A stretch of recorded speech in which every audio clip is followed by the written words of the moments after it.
Welcome, everyone, to the Pockets of Knowledge podcast. I'm your host, Desiree Stanley. And with me today, I'm so excited to have my guest, Estelle Avbuere. How are you today, Estelle? I'm good. Thank you so much for having me on. I'm really excited to be on, and I hope everyone listening is doing well as well. Excellent. And I, again, am super excited about this conversation. We're going to be talking about building confidence and also creativity as we are in our adulthood and like why that's important. And so this is super interesting for me being kind of in this creative realm and how we can continue to grow and build those confidence skills and the creativity as well. So super excited to talk about this with you today. But let's start with you're the CEO and owner of Creatively Performing Arts. Yeah. And so I want you to tell us, how did that kind of come to be for you? What sort of led you down this path?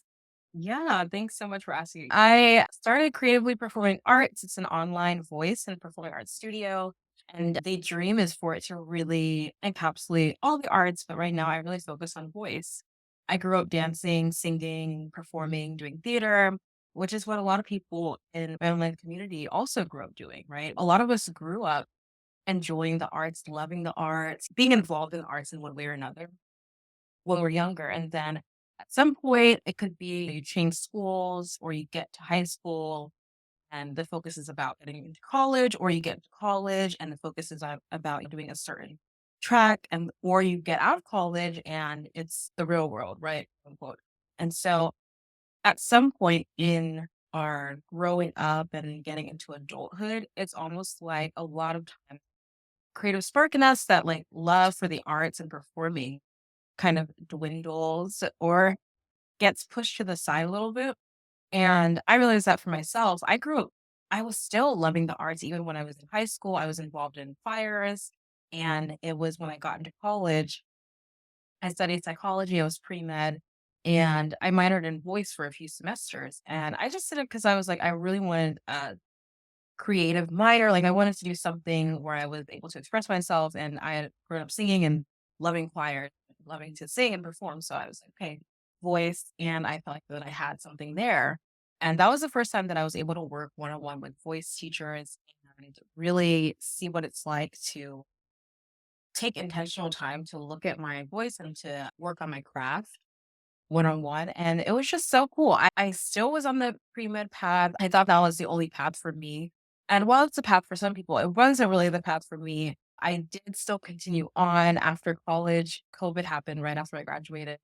And I was at home and I was like, well, I still want to have some sort of creative outlet before I go to med school because that was still the path. And I was starting to take dance classes online again. I was starting to sing. I'd been singing and then I had stopped my voice lessons, I think my last semester of college. And so I was like, I want to still sing. Like I still want to do this. And so that spark that we all have and a lot of us still have in us for a specific craft, a specific way to express our creativity, it was still there for me, but I was like, "Okay, like, I'm just gonna do it. I'm just gonna take something, some sort of step." So I started to watch videos online. I started to post videos of myself singing on my Instagram, which I'd never really done before, maybe like 1 or 2 times before. And I was like, "Oh, wow, this is fun." It's fun to actually put myself out there and really focus intentionally on my voice is something that I love to do just for myself. Like it wasn't like I was trying to be a singer per se, but I was like, well, I love doing this. And I also started auditioning online for different acting jobs as well. So I started getting into acting and singing and dancing. I was like, I really love all three. And in college and high school, I had started loving musical theater as well. And so I realized that I really enjoy this. This is actually something I want to take more seriously. But I'd done all the work for med school, and I was like, "Well, I think that I just have to go ahead and do that because that's what everyone is telling me to do, and that's what everyone says I should do." Because I do love people, I love to help people, but I now know that the arts really help people, and so I went through a winding journey.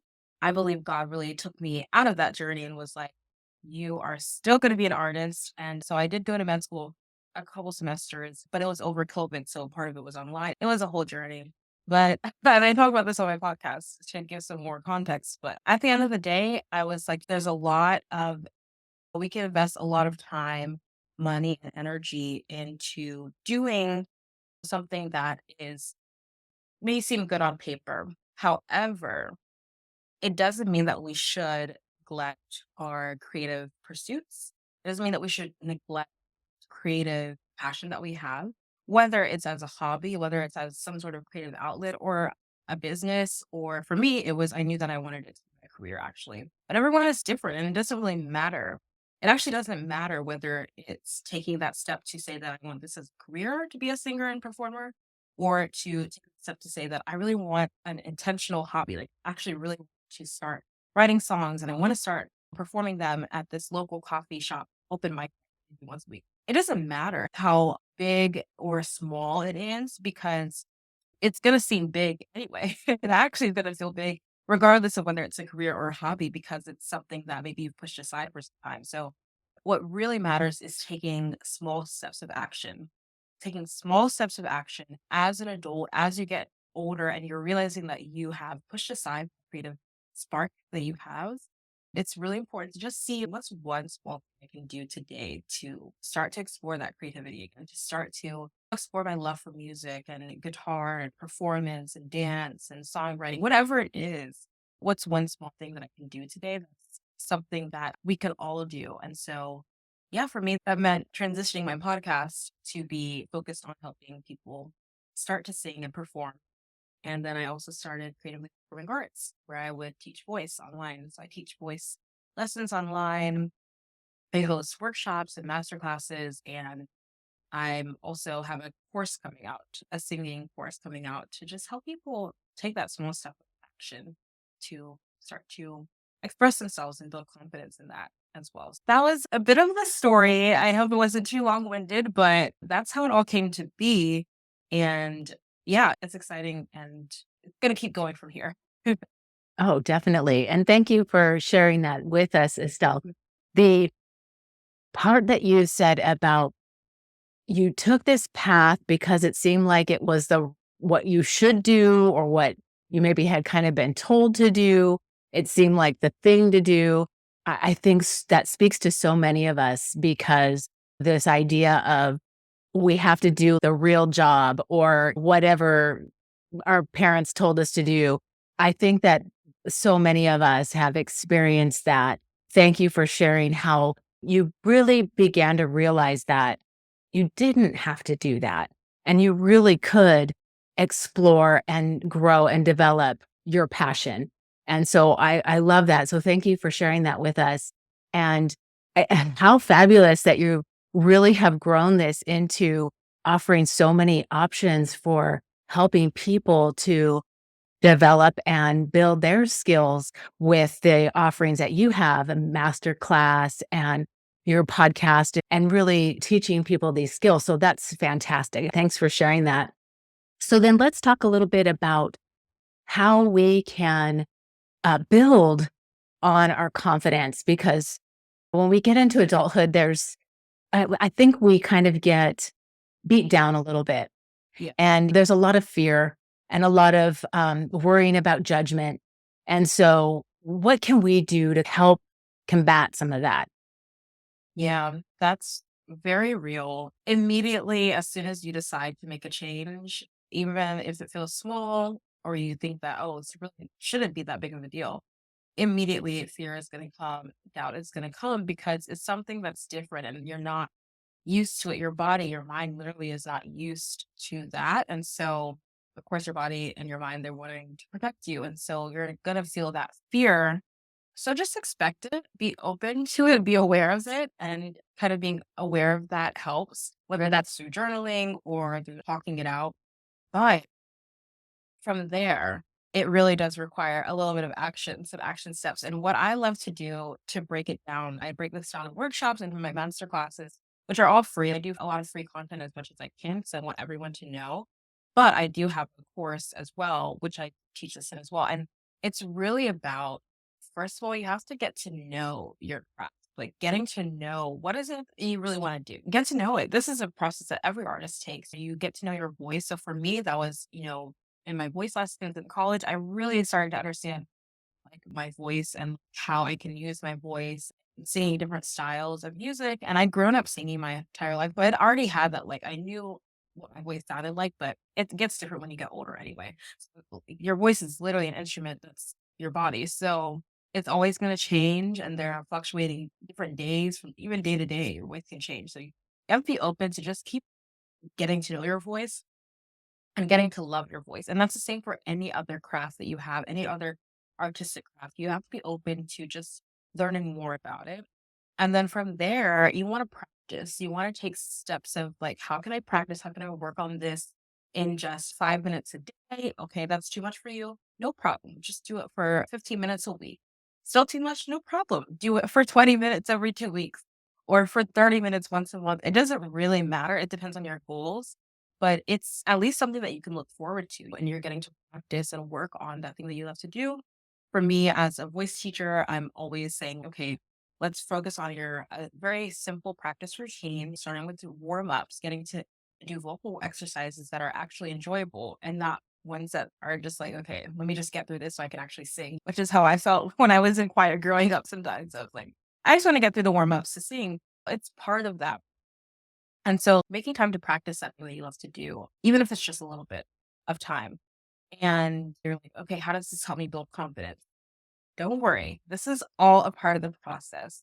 Every single step that you're taking as you do this, it's helping build your confidence because, first of all, you're showing yourself, you're proving to yourself that you can take steps of action. And the more you do something, the more your confidence is going to grow. It's just inevitable. So it's not like I made this up, it's what everyone does and it's inevitable. So as you get to know your craft, as you start to practice your craft from there, you can express it, you can put it out there, right? For me, that was posting on social media, which was fun for me. I grew up performing anyway, putting myself out there, singing in choir. I lead and worship in my church choir every week, times a week, doing background vocals for other artists and things like that. So auditioning, going on auditions, all of these are great ways to express your voice. So this can be for singers, it's for actors, for dancers, putting yourself out there, whatever that craft is, you have to put yourself out there at some point. And that's like the fun part that we're all like wanting to do, but it's also the scariest part in a sense. And if you're not a performing artist, maybe it's sharing your art. Maybe you paint and you're sharing your painting with a friend. It can literally just be sending it to a friend. It doesn't have to be on social media. It could be just show it to your family, right? So express that. Now that you've gotten to know it a little bit, you know what a little bit of technique for painting, a little bit about songwriting.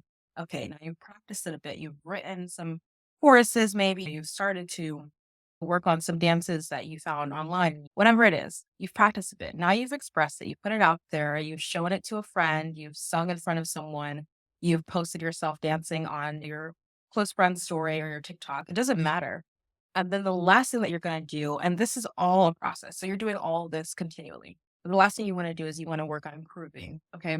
That is where you get into community, you get into coaching, and you yourself are willing to give yourself kind critiquing. You're willing to share, listen back to yourself if you're singing, or watch your video as you are recording yourself performing a monologue, if you're an actor, whatever it is. And you actually give yourself that, okay, this is what went well, this is what didn't go so well. And that's okay. We can work on it, we can improve. But it also helps to get in community, to get around other people. There are free Facebook groups for performing artists. I have one myself.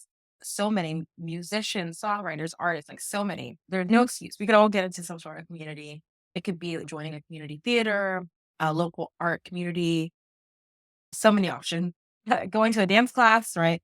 So these are ways to get into community, and also one-on-one coaching is a great way as well to get that improvement. It's really a way to get feedback so that you're continuing to grow. And so that's the process that I go through in the singing course that I have way out.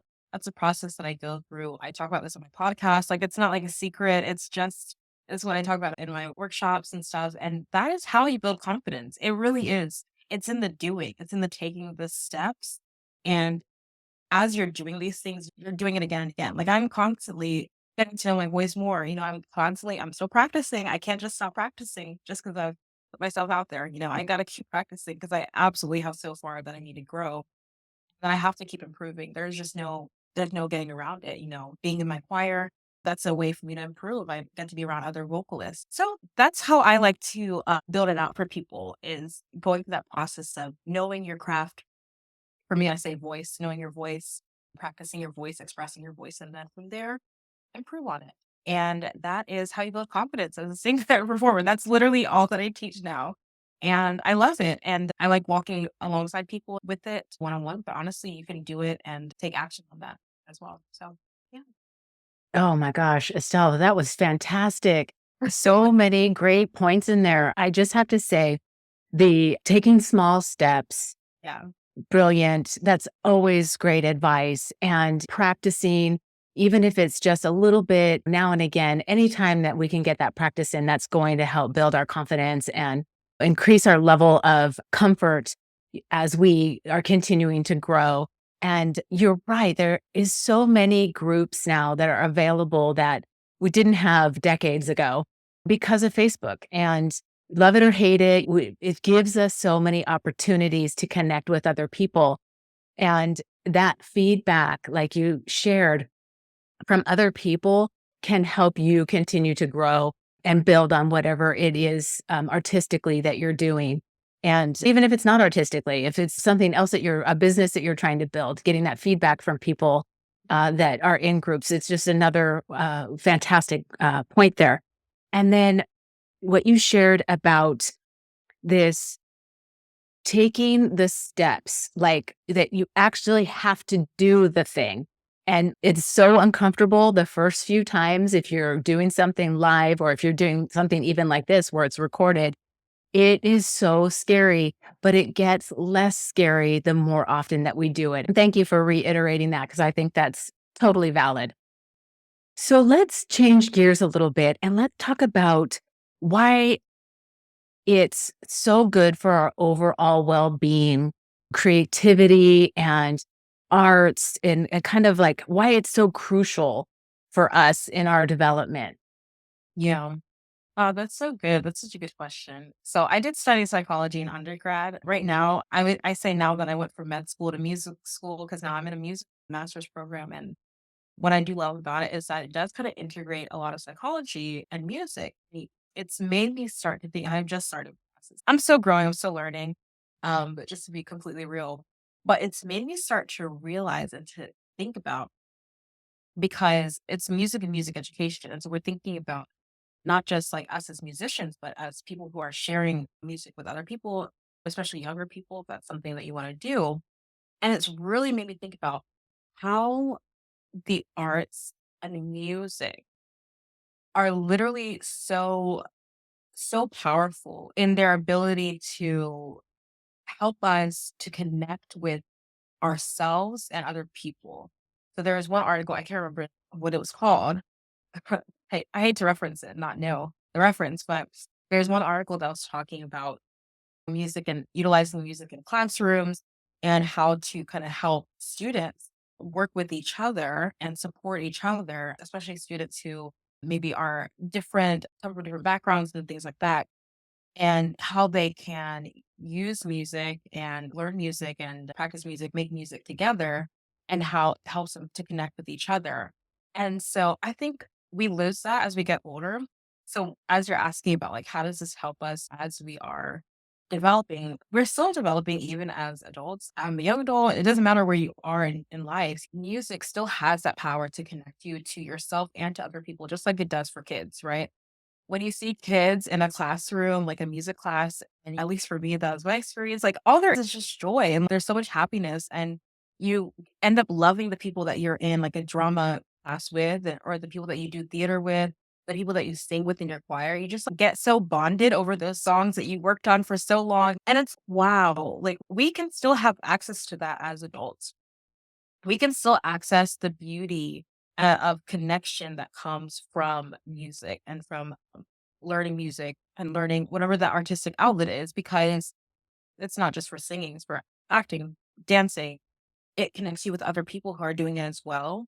And then it also connects you with yourself. And you realize that If you think about it, what was the last time you did something that just made you so happy? Just cause. And it just made you so excited and you felt so creative and you had all these ideas coming. And that's what music does. That's what the arts do. It broadens your perspective and you get excited and you start to experience. I loved that. I loved doing that. You'll hear people say, oh my gosh, I loved that dance class. It just felt so good. And we kind of forget that feeling as we get older sometimes. I think it can sometimes get lost in like the busyness of life. Even for me, like I teach voice and I sing, but like I'm working right now while I'm in grad school and I'm still transitioning to like in my business as well. And so it's really easy to get kind of lost in that and forget like, oh my gosh, there's so much happiness to be had from experiencing and engaging in music and connection to myself and to other people. And so I think that's really, for me at least, that's what I've seen, that wellness aspect of it where that is, I've been able to myself, love my voice more, love more about myself and putting that out there. I've been able to connect with other people who also love to sing and also love music and who'll be like, oh my gosh, I love that song. And you doing your you singing, you performing, you doing the thing that you love to do creatively, it's going to connect you with other people as well as yourself. And you'll get to have that spark of joy, that spark of creativity as well.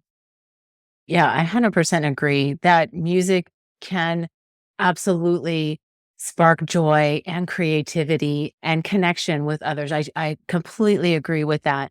And what I was thinking when you were talking about music with kids is yes, they've done studies that show even as you're studying, listening to Mozart and that kind of thing kind of activates the brain differently. And so you are retaining what you're studying a little bit better. And so that is just a whole nother aspect of what music can do. But it's so true. The joy that we feel when we're listening to music that we enjoy and going to concerts and you see the joy of other people and having a great time and that connection that you are building together is I completely agree with that. Yeah. It's awesome.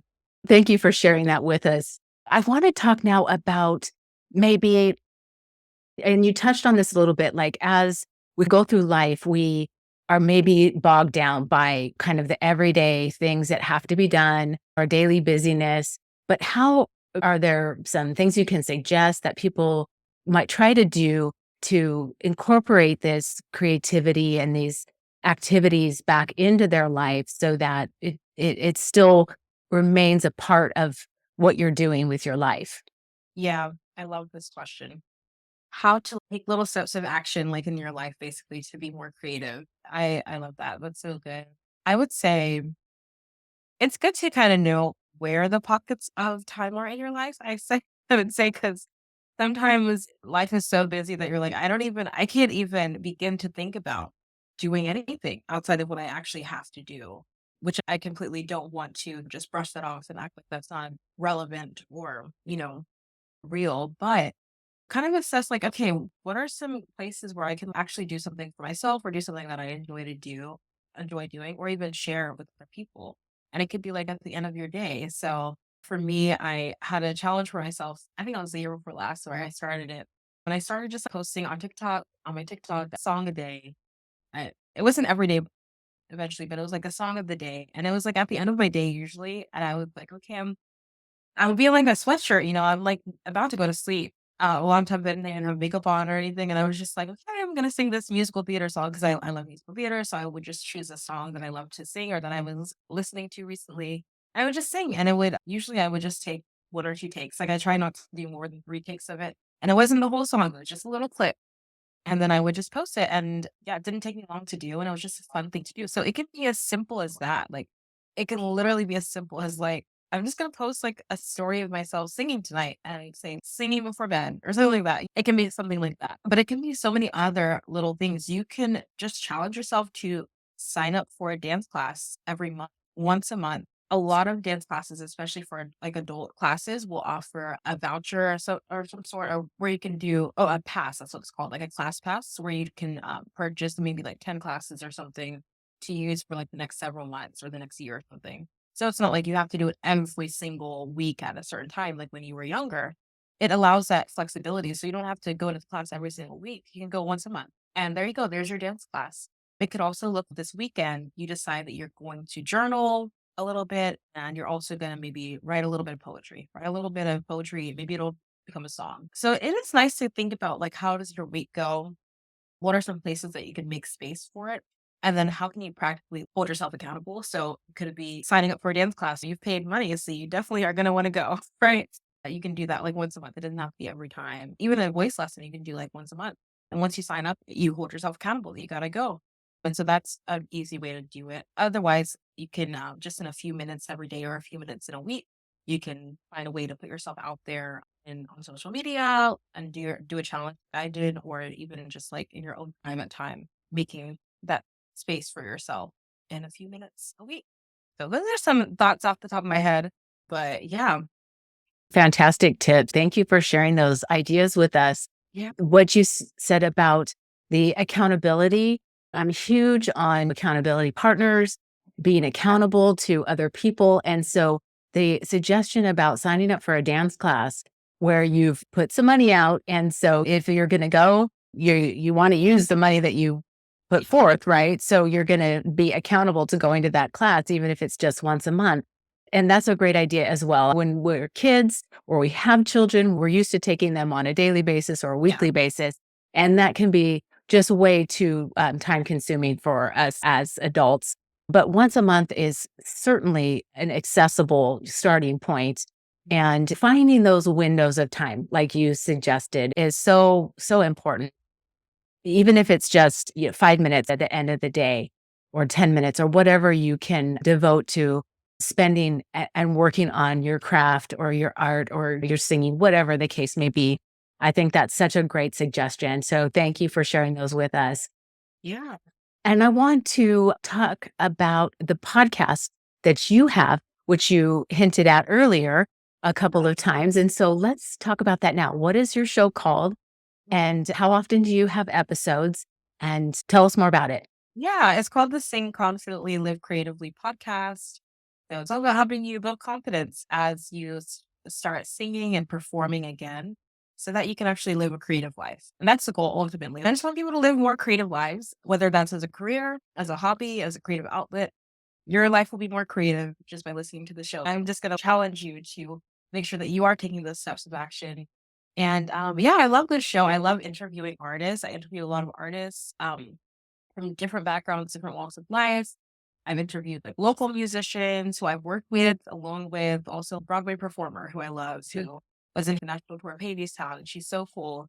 And all the stories are beautiful. I've interviewed friends, like musician friends that I have and artist friends that I have, and I've been able to hear more about their story. And I learned so much. I've also been able to interview like a Latin Grammy Award winner who like worked with Gloria Estefan. And there's just so many beautiful, incredible artists in this world. I just want to get all their stories and share them with as many people as possible to show us what is possible when we start to sing and perform and do the things we love again. So that's what the show is about. I also do practical stuff. I've done episodes on like 5 practical ways that you can start being more creative this week, things like that. Little things you can do. I've done episodes that are like just warm up with me, sing along this vocal warm up, things like that. So I've always done one full episode every Monday since the very beginning, except for a few breaks here and there, very few and far between, but every Monday.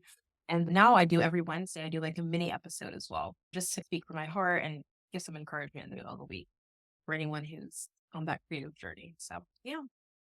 Excellent. I love it. I will for sure include that information in the show notes so that the listeners can find your show. It sounds fantastic. And I'm so looking forward to going and hearing your episodes as well. You're going to have a new follower for sure because I love it. And I also always love to ask my guests if there's books that they've read or are reading now that they have found beneficial or influential that they want to share with the listeners. I would love to have you share that with us now. Yeah. Oh my gosh. I love books. So it was hard for me to narrow it down. But yeah, I love books like not just fictional, but non-fictional too, and like personal development. I would say one of my favorite ones for artists that I recommend is by Jeff Goins.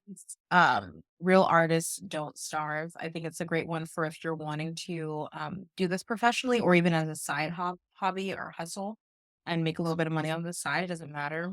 Or even if you just want to take your craft more seriously. He really talks about just knowing your worth as an artist and being able to build a business around yourself if you like to do that, or just like putting yourself out there. He talks about putting yourself out there and finding community. And so real artists don't starve. It's all about changing the mindset that we have around the arts which is so prevalent in our society. We don't even realize it. And he really breaks it down so well. He's awesome. I hope I have him on my podcast one day. He was great. Excellent recommendation. I do like that because you're right. I think people assume that if you're going to get into singing, acting, theater, anything like that, that it's challenging. It's a challenging arena to get into. There's no question, but it doesn't mean that it's not possible. And so I love this idea of they don't starve. So great recommendation. So I'll include that in the show notes. Is there any others that you'd like to share? Oh my goodness. Oh, so many good ones. I love ooh, Jordan Rayner, Master of One. It's all about finding like focus on your, it's not just for creatives, it's actually kind of like entrepreneurs too, but also just like the idea of having a focus, which is really cool if you're wanting to start to be creative because sometimes you have so many ideas of what to do. So it helps you kind of focus on what are you good at? What do you love to do? How can you be of service to other people and kind of focus on your thing and be a master of one thing? I believe that's Jordan Rayner. A great. Awesome. Mhm. Yeah, I'll for sure look that up, make sure we've got that author title, and I'll Yeah. include that in the show notes for the listeners. And then lastly, Estelle, I would love for you to share if you're on Instagram, which you mentioned, Facebook, if you've got your group, where can people find you, follow along with what you're doing, and maybe ask you questions and get some help in building their skills and their creativity? Yeah, thank you so much for asking. Thank you for a beautiful interview. So fun. And you can find me on my podcast, Sing Confidently, Live Creatively. I'm there every week without fail. And also on Instagram, Estelle Avbuere. It's just my first and last name, Estelle Avbuere, Avbuere. But I know it'll be in the show notes. And it's also in my podcast. That's my name on Instagram. It's my name on Facebook as well and on TikTok. But I think it's Estelle Avbuere _ on TikTok. So yeah, that's pretty much my name everywhere. You can also find me on my website, creatively by Estelle.com. So Perfect. Thank you so much. And definitely that will all be in the show notes for the listeners to find you easily.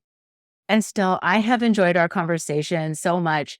Thank you for joining us and sharing your knowledge and this information with us on how we can continue to grow and develop and build our skills and our confidence in not just in arts, but kind of in everyday life, I feel like. And so thank you again so much. yeah, no problem. Thank you so much for having me on. And thank you to everyone for listening. Yay. We'll talk more soon. Yeah. Thank you, dear listeners, for tuning in to another insightful episode of the Pockets of Knowledge podcast. We appreciate your time and curiosity as we explore fascinating topics together. If you enjoyed today's discussion, be sure to join us next week for another amazing episode. Remember, your journey of learning and growth is a continuous adventure, and we're thrilled to be part of it. Don't forget to subscribe so you never miss an episode. Until next week, stay curious and keep exploring those pockets of knowledge.